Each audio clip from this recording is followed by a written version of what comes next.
Cek, cek.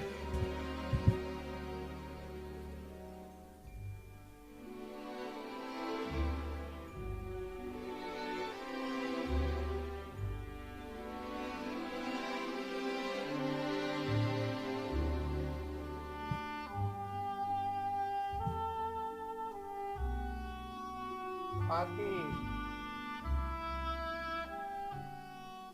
Kasih waktu. Tempat. Aja.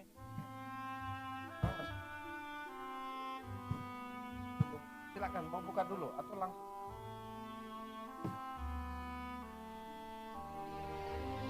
Selamat pagi, Assalamualaikum warahmatullahi wabarakatuh. Terima kasih teman-teman wartawan untuk hadir hari ini di press conference Digital Innovation Network G20.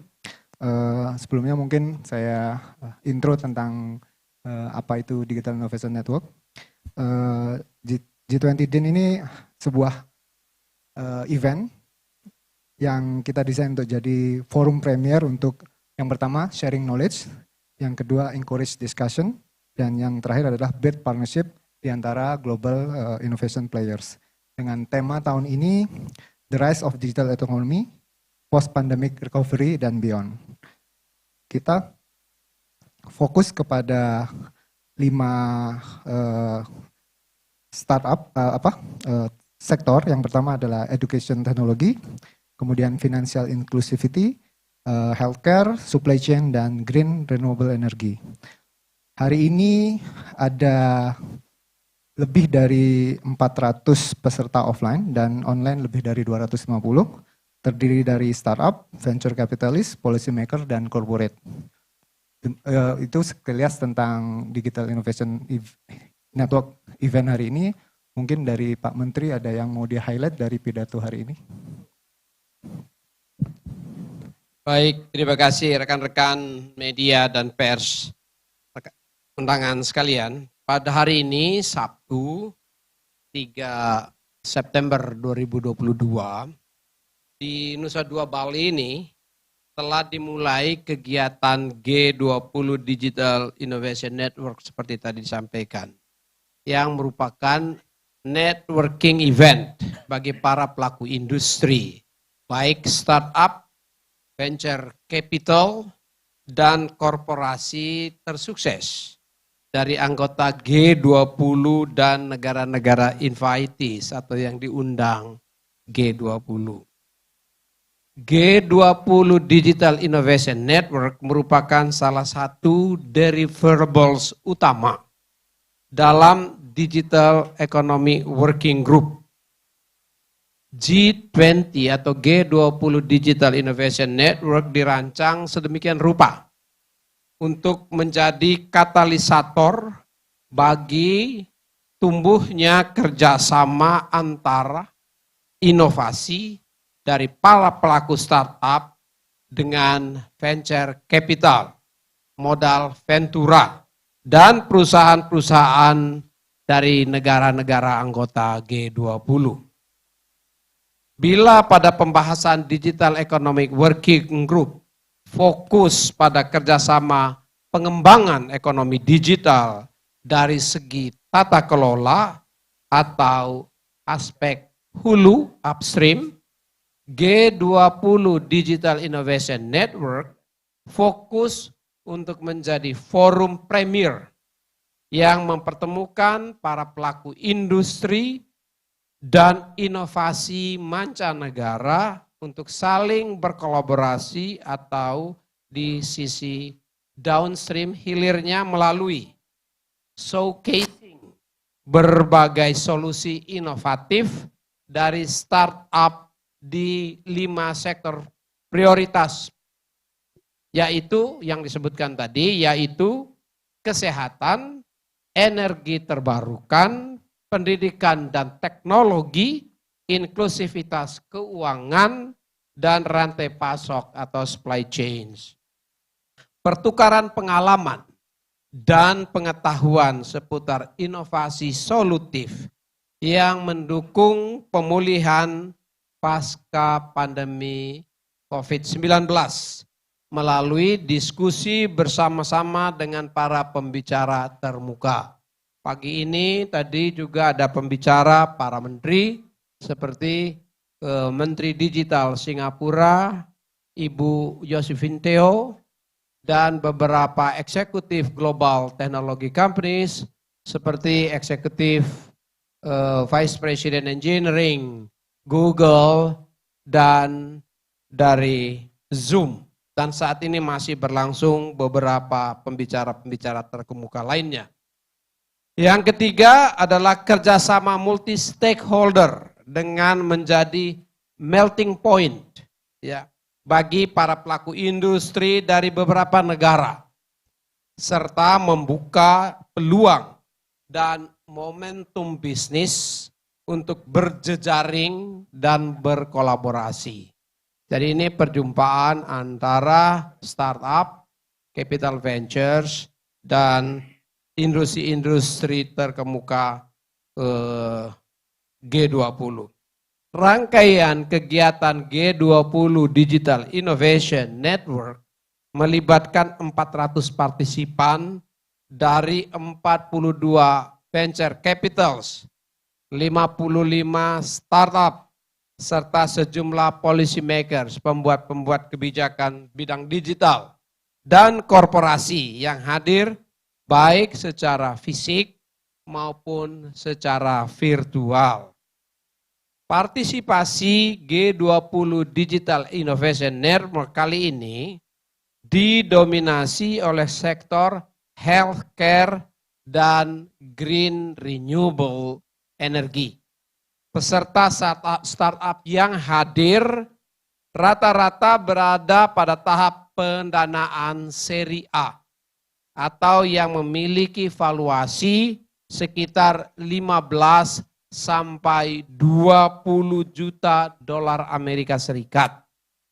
Venture capital yang turut terlibat juga memiliki struktur portofolio pendanaan yang kuat di negaranya masing-masing untuk mendukung proses pendanaan startup secara lintas negara.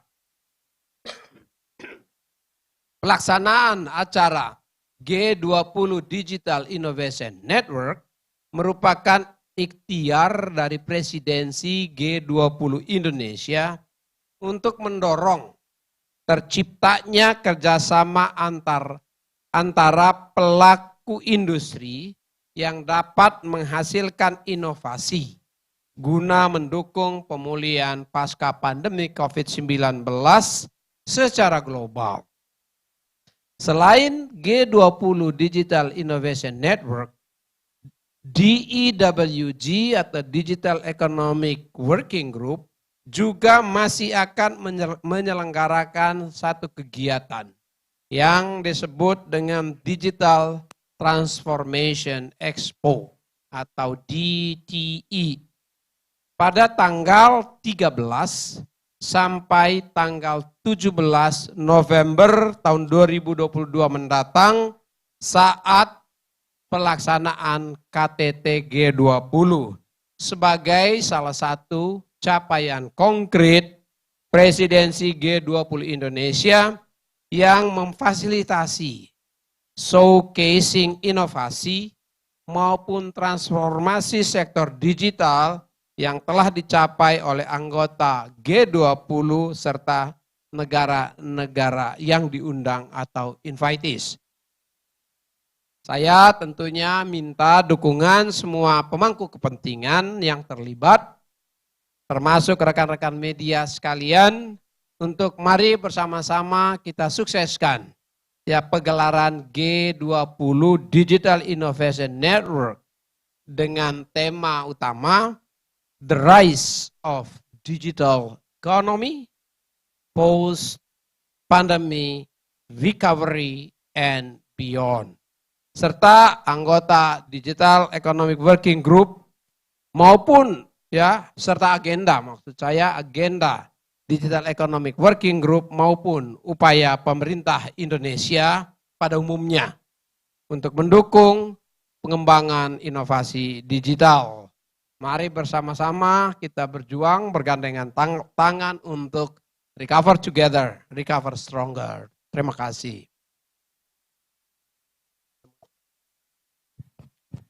Sekarang kita berikan kesempatan bagi rekan-rekan media untuk bertanya.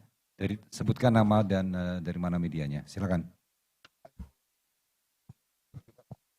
Ya, terima kasih atas kesempatannya. Tadi saya cuma ingin melihat sambutan Pak Menteri tadi, khususnya masalah secure ekosistem, keamanan dalam bagi sistem digital sendiri. Posisi kan sempat kemarin ada kekhawatiran bahwa startup akan rontok, Pak, akibat kondisi tertentu. Nah, bagaimana pemerintah sendiri menjamin, tapi menyediakan dukungan bagi ekosistem digital yang memadai, sehingga harapan Pak Menteri tadi agar tumbuh inovator baru, startup baru yang mungkin nilai valuasinya akan lebih tinggi. Itu satu, Pak. Yang kedua, jangan banyak-banyak lah, satu aja cukup. Ya sudah, terima kasih Pak Andre. Begini rekan-rekan sekalian ya, namanya startup itu tumbuhnya banyak. Dan dalam proses pentahapannya startup ini, ide-ide yang dihasilkan ini bisa mempunyai nilai komersial dan berkembang, bisa juga tidak punya nilai komersial dan tidak berkembang.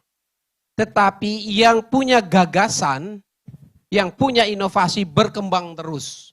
Jadi yang tidak berkembang itu adalah gagasan yang mungkin secara komersial tidak bertemu atau tidak match dengan kebutuhan pasar.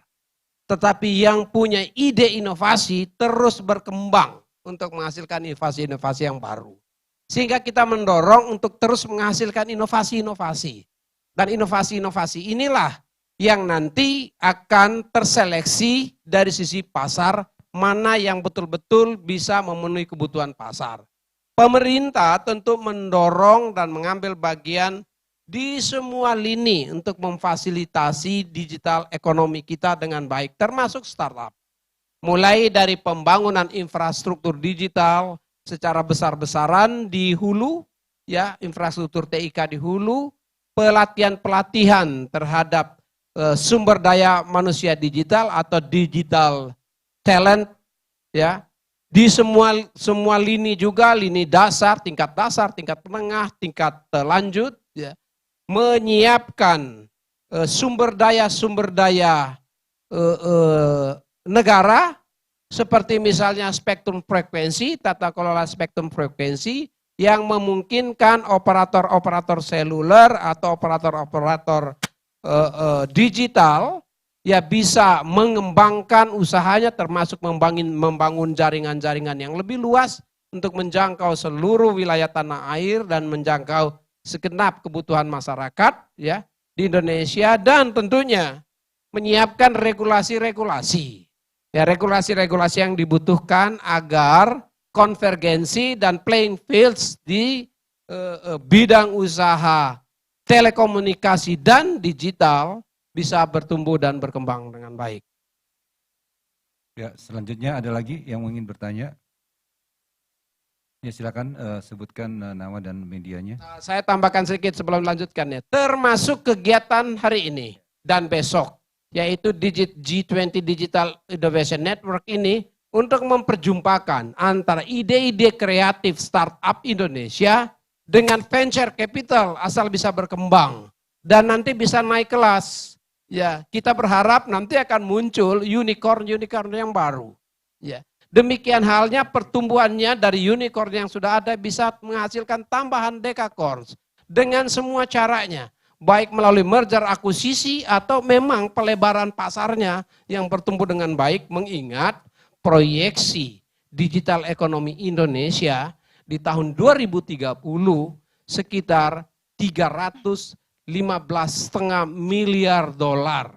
Ya, lebih dari 40 atau setara dengan 42% digital ekonomi di ASEAN. Jadi begitu besar, perlu kita siapkan dan bekerja bergandengan tangan bersama-sama ya. Sehingga saya juga mengajak rekan-rekan media sekalian untuk memberikan dorongan dan transmisi informasi begitu besarnya digital ekonomi kita ya, dengan nada-nada yang positif agar mengundang partisipasi yang lebih luas ya. Sebagaimana bisnis di seluruh lini dan jenis bisnisnya, atau sebagaimana bisnis di setiap negara, persaingan itu adalah hal yang given, yang memang sudah ada.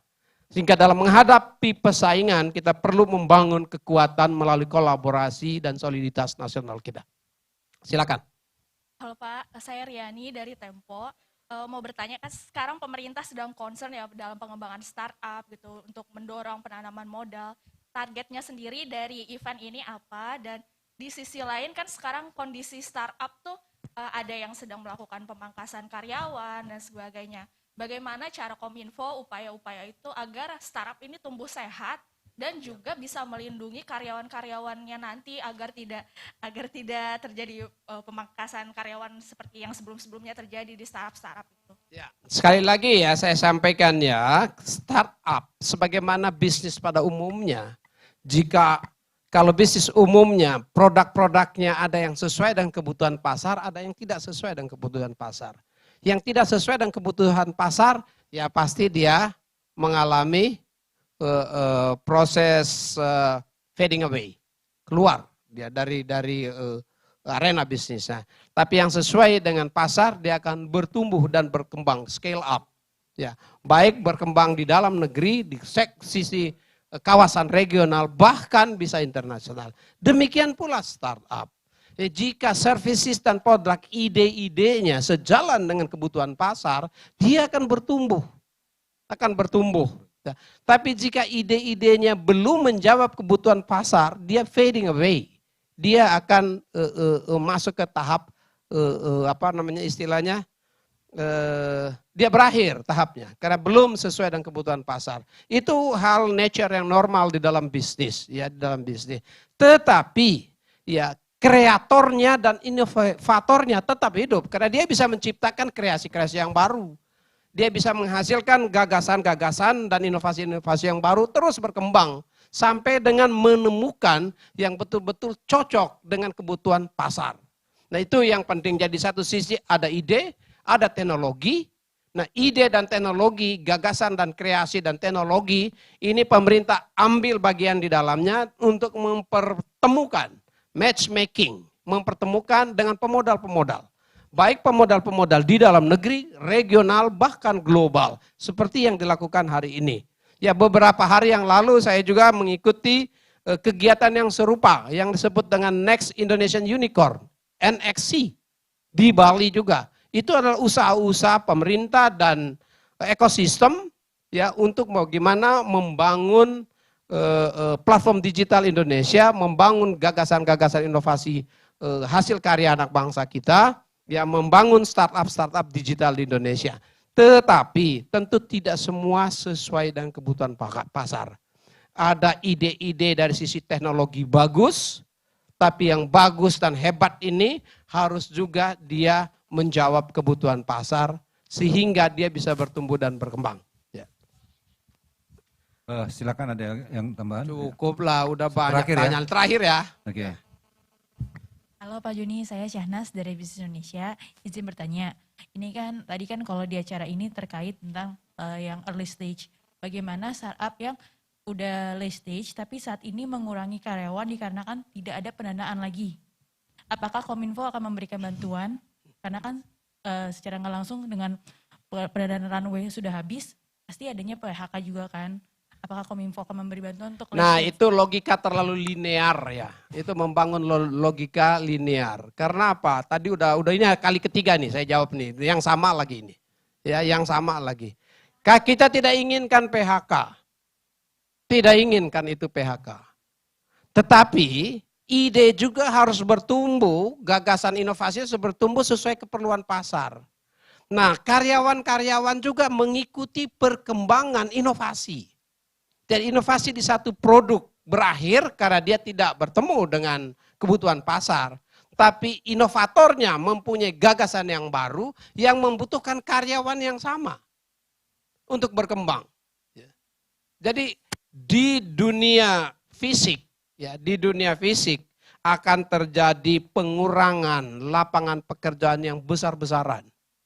Ya, puluhan juta lapangan pekerjaan akan hilang dari ruang fisik sebagai akibat dari munculnya ruang digital.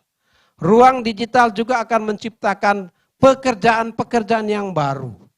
Ya, yang jauh lebih besar dari berkurangnya pekerjaan di ruang fisik.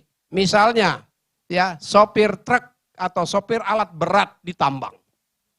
Sopir alat berat di tambang underground, ya, maupun open pit yang terbuka, ya, yang selama ini nyetir kendaraan beratnya, pada satu saat, bahkan sekarang sudah dimulai, bisa dilakukan melalui otomatisasi atau driverless car.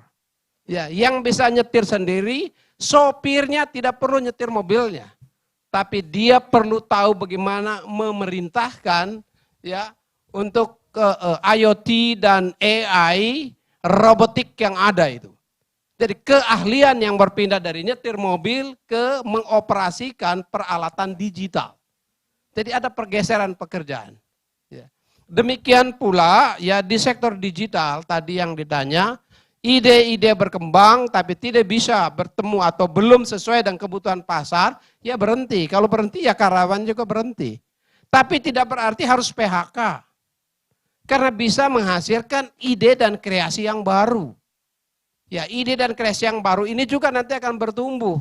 Disitulah hadirnya pemerintah melalui berbagai Kominfo ya dalam hal ini melalui berbagai program, termasuk program Beta, ya, Hub ID, ya, Hub ID dan Nexticorn bersama-sama dengan pelaku usaha. Dan saat ini di G20 salah satu deliverables yang penting dari DEWG, Digital Economic Working Group G20 Indonesia, Presiden Indonesia adalah Digital Innovation Network. Ini matchmaking besar-besaran domestik dan global, ya, termasuk domestik dan global capital ventures atau modal-modal ventura. Terima kasih rekan-rekan sekalian. Terima kasih Pak Menteri.